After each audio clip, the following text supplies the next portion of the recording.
Welcome to episode 9 of Literally Speaking, All Things AIS, the official podcast of Augusta Independent School District. I'm Tim Literal, and I hope everyone is dug out from the snow and is staying warm with the Arctic weather we've experienced over the last couple of weeks. Today, we'll start with a few quick updates from around the district, and then we'll talk with the Augusta Independent Educational Foundation before moving on to our AIS Spotlight and wrapping up with our In the Loop segment. We'll begin with AISD Headlines, a segment to share important district news and celebrate accomplishments. On January 17th, the middle school academic team competed in the Middle School District Governor's Cup competition. Augusta had 3 medalists in the assessment competition. Riley Tanner placed 3rd in Arts and Humanities, Sophie Miller placed 4th in Written Composition, and Liam White placed 5th in Language Arts. These students will advance to the Regional Governor's Cup competition this month. Our school playground has been removed and given to the city and will be relocated to Appleman Park beside the pool. This begins preparations to the site for our new multi-purpose educational gymnasium facility, expected to be completed in December of 2027. The construction area will be closed to the public as contractors begin work on the project. A new school playground will be installed upon project completion.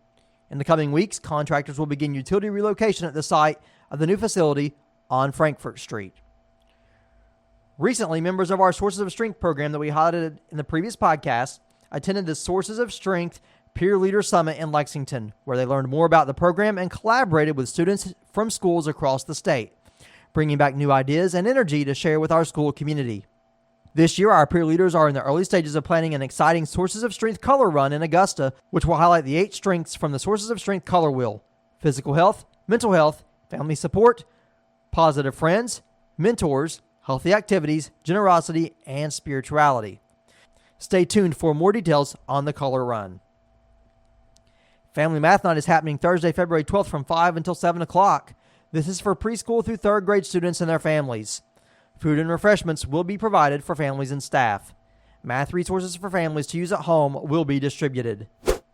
Today, we're talking to Debbie White Mihalik of the Augusta Independent Educational Foundation. Debbie, I appreciate you joining us today. Thanks for the invitation. So start just by introducing yourself. My name is Debbie White Mihalik. I graduated from Augusta High School in 1979. One of 28 proud Panthers graduating.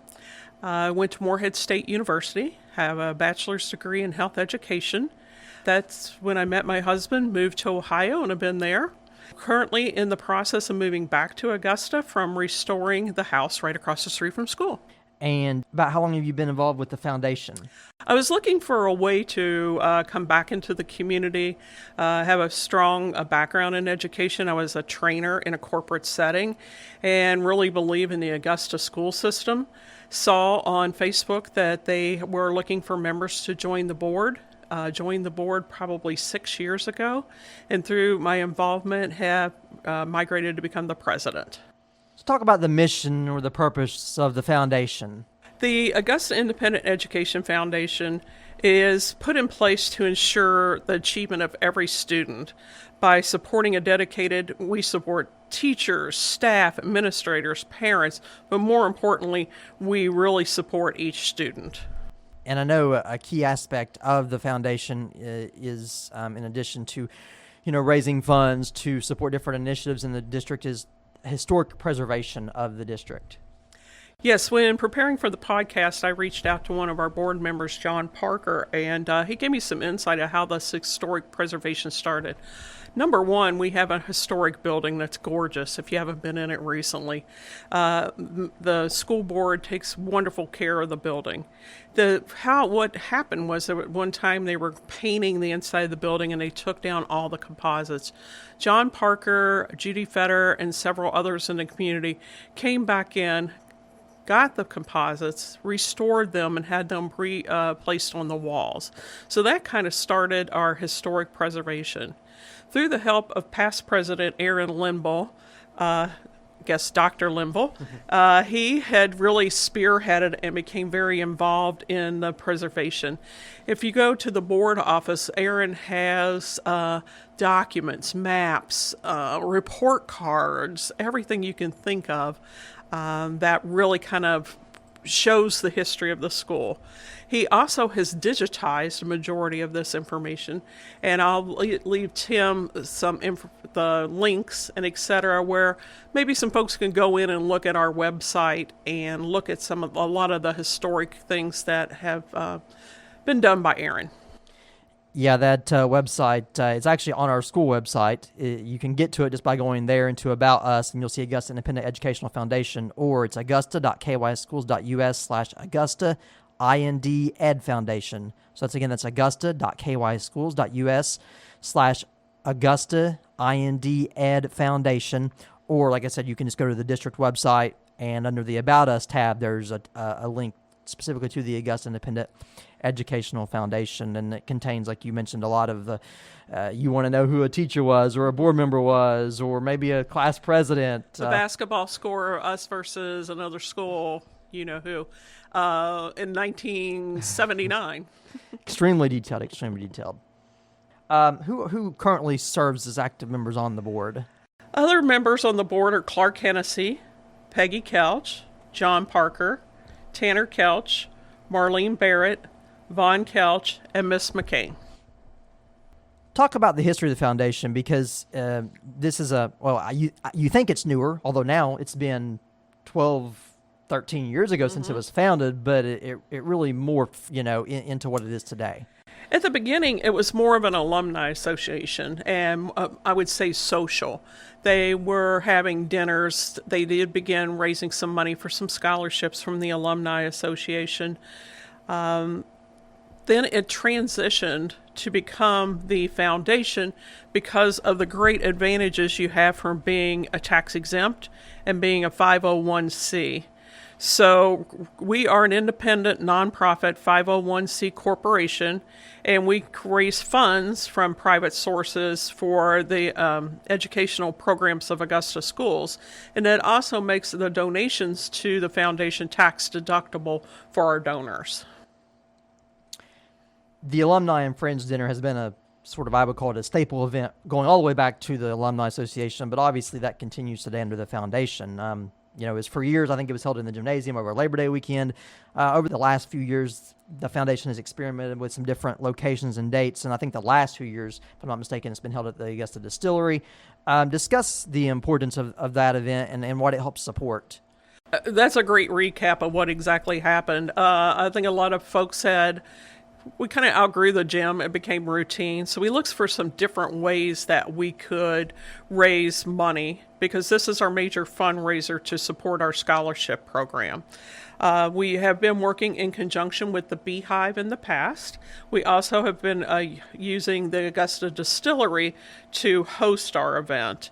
And what that does is the distillery gave people an opportunity to go there, look at the building, have some social time because of how big it was. And also this past September, when we had our event, it was our biggest one we've had in probably the last 6 years. We have food catered in, there's social time, we had guest speakers, we talked about our programs, Ms. McCain gave us updates. So it really also is a great way for us to get information out about what is actually happening within the foundation and how we're able to support the Augusta schools. In the past, the foundation, I feel like, has tried to have events that not only raise funds, but they provide almost like an entertainment option for the community. Talk about some of the events the organization has hosted over the last few years. Well, we've done a lot of different things because we're trying to get everybody involved, look at all the demographics, how can we reach this age group and this age group. One of the things that we did, we attempted to have a dance after the White Christmas Parade. That was somewhat successful. I think there we raised enough to cover our scholarship dues for that year. We've also done a lot of split the pot at basketball games. That is really successful for us. People get excited for that. And then one of the things that I think was probably the most unique and different thing that we've done, that in connection with the Beehive as well as this distillery, they donated a barrel of their fine whiskey there, and we were able to auction that off. And the funds from that were almost $17,000. And we'll be discussing what we did with that money here in a couple of questions. Discuss some of the ways that the foundation has contributed to or made an impact on the school district. You know what? That's probably been the most exciting thing after becoming president. We really looked at some different ways that we could support students. Recently, we just got a donation of over 200 books from the Queen City Book Depository. It's located on Guest Street in Cincinnati. That was exciting because that was just totally free. We also, with your donations and through the foundation, we have been able to donate to the athletic department. We've donated to the band.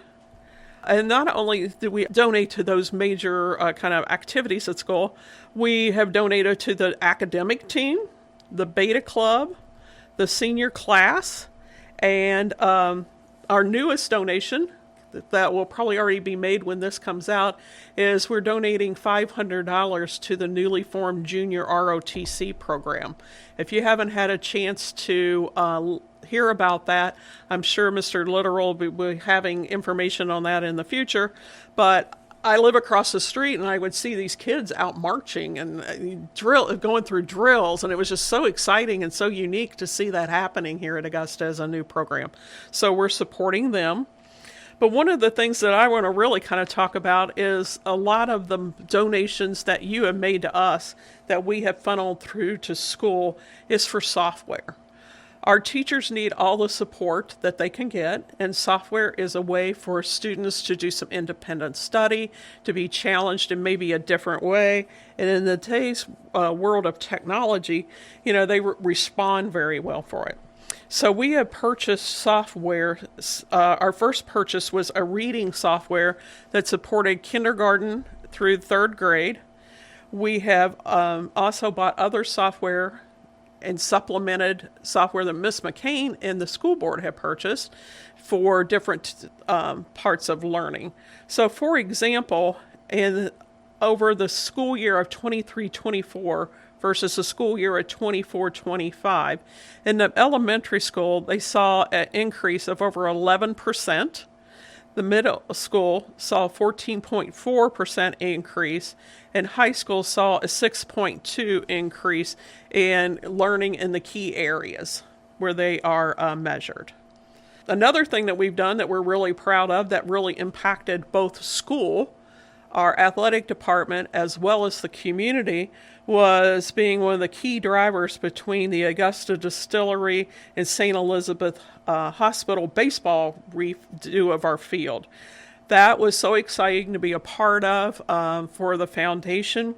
We have made donations towards that project, and one of the donations includes a removable fence so that the women's softball can have their field shortened, in addition to just being a major or a contributor to the program. And that was just like one of the biggest things we've done, because not only does it impact our students, our parents, it impacts our community and really raises awareness of the athletic and recreational opportunities in Augusta.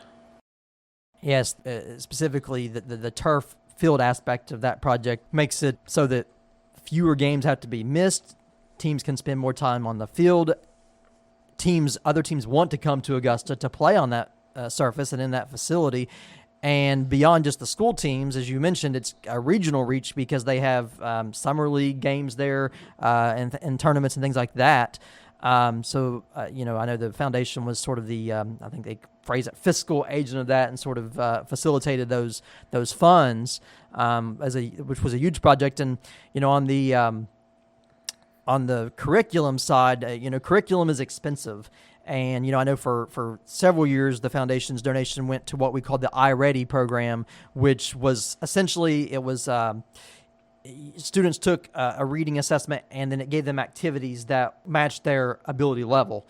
This year was the first year we went a step further, and we purchased what was called Amplify, which is a literacy curriculum, much more than just what had been in the past. And I think that for this year, that program costs maybe $30,000. So the foundation's I think $17,000 towards that. I mean, that's significant. The fact that as the finance officer, I can tell you that it's significant that the foundation's able to offset a cost, but for a program that's really needed.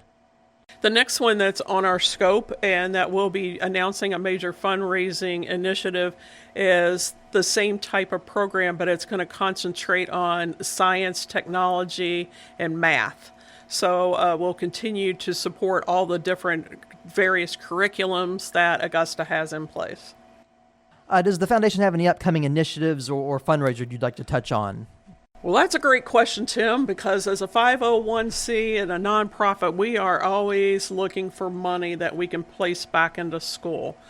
One of the things, we're going to have a major fundraising this year because our goal, as you heard, this software is rather expensive to supplement, and we're going to have a goal of raising $20,000 this year. Now, we're going to be doing that in some different ways. Obviously, we are still continuing to do Split the Pot. We're going to be doing some online auctions, and these will be coming up in the future. We're going to have some auctions online on Facebook with some gift baskets, some non-negotiable things that are kind of cool. We're going to be auctioning off 2 front row seats for graduation, so be on the lookout for that if you're a senior parent. We're also going to be auctioning off a dedicated parking spot in the school parking lot. So whenever you would come to school for basketball, graduation plays, anything, you would have a parking spot there. We're going to also have tickets to the Reds game, passes to the aquarium and the zoo. Right now we're working and scheduling. Today is the coldest, snowiest day in January.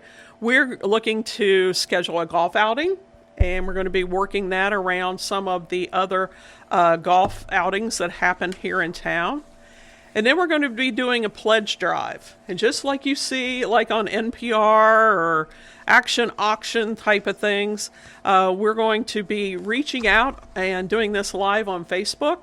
We're going to be reaching out to some of our graduates, asking them for a donation, and we're going to be doing some challenges. Like, for example, as I said, I graduated in 1979, so I'm going to be challenging my class, each one of them, to donate $19.79.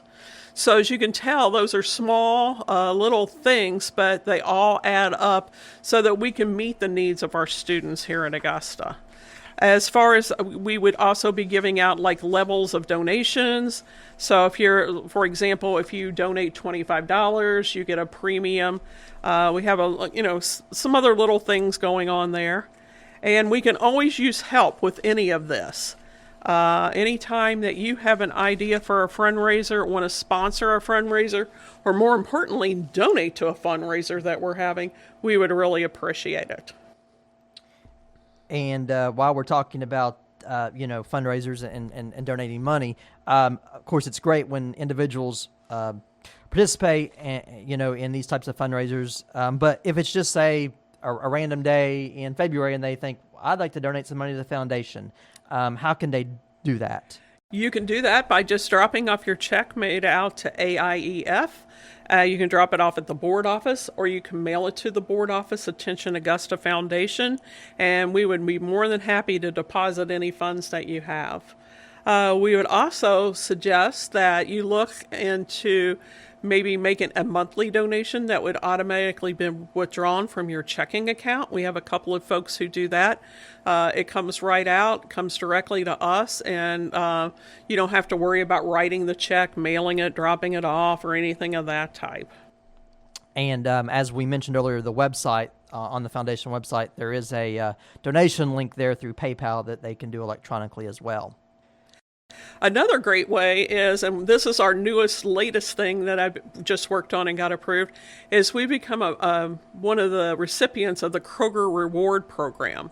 So what you would do is just go into your Kroger account that you would have for Kroger Rewards, and on there you can designate a particular group you would like to donate to. It would be under Augusta Independent Education Foundation, and over the course of the year, a little portion of your donation gets processed each transaction that you have at Kroger's, and then they send us a contribution.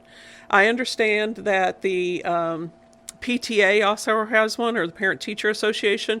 Please continue to support them also, because they do wonderful work still getting the money into school. Finally, if people are interested in serving on the foundation, what are the requirements, or how can they do so? First of all, I want to make this really, really clear. You do not have to be a graduate of Augusta schools to join our foundation.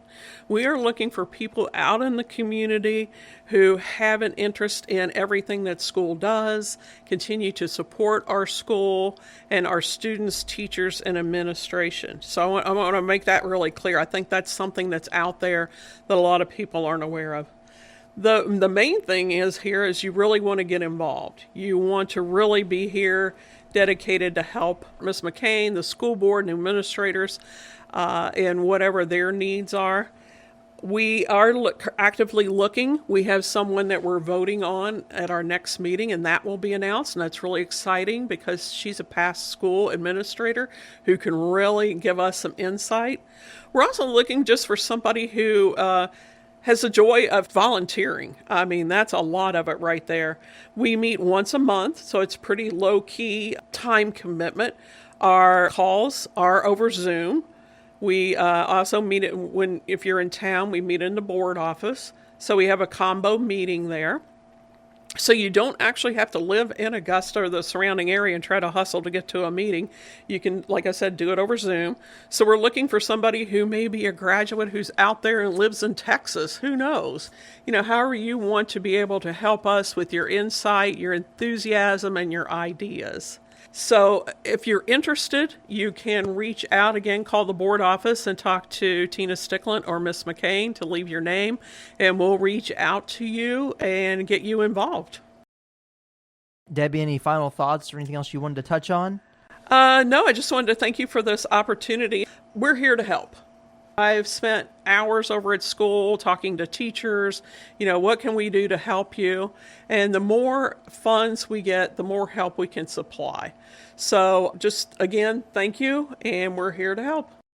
Well, Debbie, we really appreciate the Augusta Independent Educational Foundation and the support that they provide our students, our teachers, our staff, and our administrators, and we appreciate you joining us today to highlight your program.